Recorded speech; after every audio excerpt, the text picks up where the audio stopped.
To our channel something special. ఈరోజు special వచ్చేసి chicken curry చేయబోతున్నాం. మనం ఇక్కడ బౌల్ పెట్టేసుకొని కాస్త బౌల్ వేడి అయిన తర్వాత ఆయిల్ని మనం వేసుకోవాలి. ఇక్కడ నేను 1 kg చికెన్ తీసుకుంటున్నాను కాబట్టి 1 kg చికెన్కి సరిపడా ఆయిల్, ఎలాగో నాన్ వెజ్లో ఆయిల్ ఎక్కువ వేసుకుంటాం కదా టేస్ట్ కోసం, ఒక 4 to 5 స్పూన్స్ ఆయిల్ మనం హీట్ చేసుకుందాం.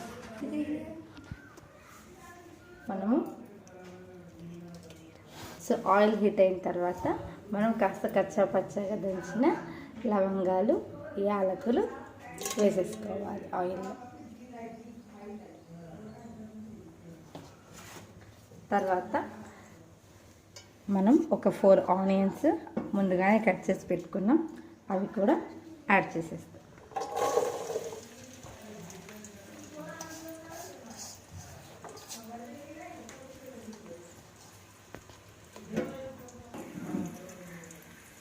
అలాగే పచ్చిమిర్చి కూడా వేసుకుందాం.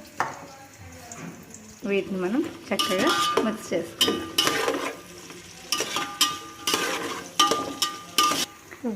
కాస్త ఆనియన్స్ మెత్తబడే వరకు మనం ఒక మూతతో కవర్ చేసి సిమ్లో పెట్టేసి వదిలేద్దాం. సో ఇప్పుడు మనం ఆనియన్స్ వేగుతున్నాయి. మనం స్టవ్ని కొంచెం పెద్దగా పెట్టుకొని ఆనియన్స్ని చక్కగా వేసుకోవాలి. ఇప్పుడు మనం దీంట్లో కొంచెం పసుపుని యాడ్ చేద్దాం. 1 kg చికెన్ కాబట్టి 2 స్పూన్స్ పసుపు వేసుకుందాం. ఇప్పుడు మనం ఒక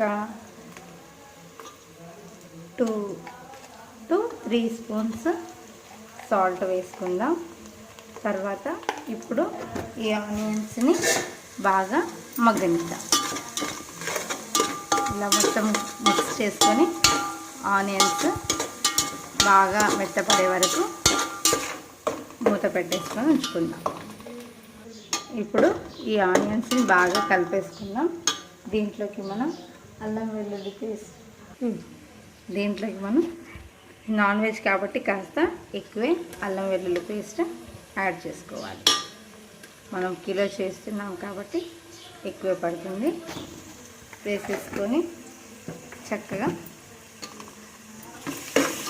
ఆనియన్స్కి పట్టేలాగా మిక్స్ చేసుకోవాలి. తో పాటు ఇది లవంగాలు, యాలకులు, దాల్చిన చెక్క, సాజీరా, ధనియాలు ఇవన్నీ కలిపి చేసిన పౌడర్. సో దీన్ని కూడా యాడ్ చేసుకుందాం క్వాంటిటీలో యాడ్ చేసుకుందాం. సో మన చికెన్ కర్రీకి మంచి ఫ్లేవర్ ఇస్తుంది. ధనియాలు, జీలకర్ర, గసగసాలు, దాల్చిన చెక్క, లవంగాలు, యాలకులు ఇవన్నీ కలిపి మిక్స్ చేసుకొని మనం పౌడర్ ఉంచుకుంటే ఎప్పటికైనా యూస్ చేసుకోవచ్చు.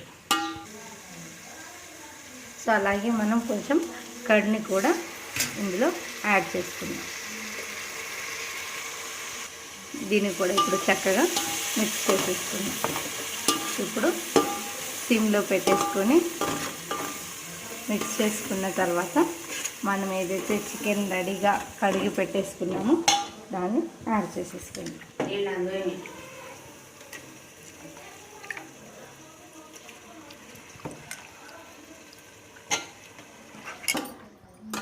ఈ విధంగా ఇప్పుడు మనం చికెన్ని బాగా మిక్స్ చేసుకొని దీంట్లో ఇప్పుడు ఏమి యాడ్ చేయొద్దు. ఆల్రెడీ మనం మసాలా దినుసులన్నీ యాడ్ చేసాము కాబట్టి దీన్ని ఒక 10 minutes సిమ్లో పెట్టి మగ్గనిద్దాం. సో ఈ విధంగా మనం చికెన్ని కలుపుతూ మధ్యలో ఒకసారి చెక్ చేసుకుంటూ ఉండాలి. సో ఇప్పుడు చికెన్లో వాటర్ వస్తుంది చూడండి, ఇంకా కాసేపు ఆగితే ఇంకా వాటర్ కూడా వస్తుంది. సో మనం ఇలా ఇంకో 5 minutes ఉంచుదాం. కాసేపు ఆగిన తర్వాత మళ్ళీ ఒకసారి చూస్తున్నాము. చూడండి చికెన్ ఇలా దగ్గరకు వస్తుంది, వాటర్ కూడా వచ్చేసింది. సో మనకు చికెన్ గ్రేవీ రూపంలో కావాలి కాబట్టి మనం చికెన్లో కొంచెం వాటర్ యాడ్ చేసేసుకుందాము. దాంతోపాటు రెడ్ చిల్లీ పౌడర్ యాడ్ చేసుకుందాం.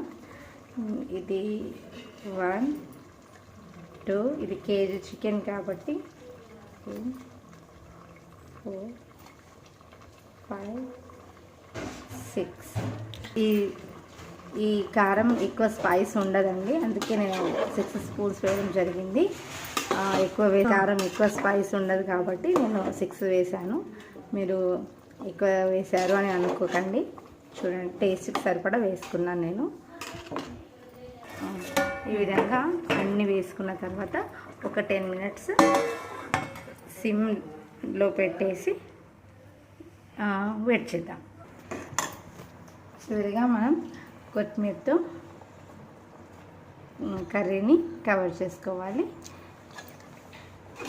ఈ విధంగా ఒకసారి చక్కగా కర్రీ మొత్తం కలుపుకోవాలి. సింపుల్గా బ్యాచులర్స్ ఎవరైనా ఇంటికి వస్తే ఈజీ ఐటమ్స్తో తొందరగా క్విక్గా చేసి పెట్టే రెసిపీ. ఇంకా దీనికి చారులాగా జ్యూస్గా లాగా వస్తుంది కాబట్టి కర్రీ అన్నంతో కూడా మనకు వేరే కర్రీ సంబంధం లేకుండా దీంతోనే తినేయచ్చు. ఇలా మనకు ఫ్రై కావాలనుకుంటే దీంట్లో జస్ట్ వాటర్ యాడ్ చేయకపోతే సరిపోతుంది. మిగతా ఇంగ్రీడియంట్స్ అన్నీ కూడా యాజ్ ఇట్ ఈస్ యాడ్ చేయడం అంతే, వాటర్ ఒకటి యాడ్ చేయకూడదు. This is the final look of our chicken. ఈ చికెన్ ఇది మన కంప్లీట్ చికెన్. దీంతో ఈ చికెన్ కర్రీ అయిపోయింది. మీరు కూడా ఇలాంటి చికెన్ కర్రీని చేసుకొని ఇంట్లో టేస్ట్ చేయండి. మా ఛానల్ని లైక్ చేయండి, షేర్ చేయండి, సబ్స్క్రైబ్ చేయండి. Something special.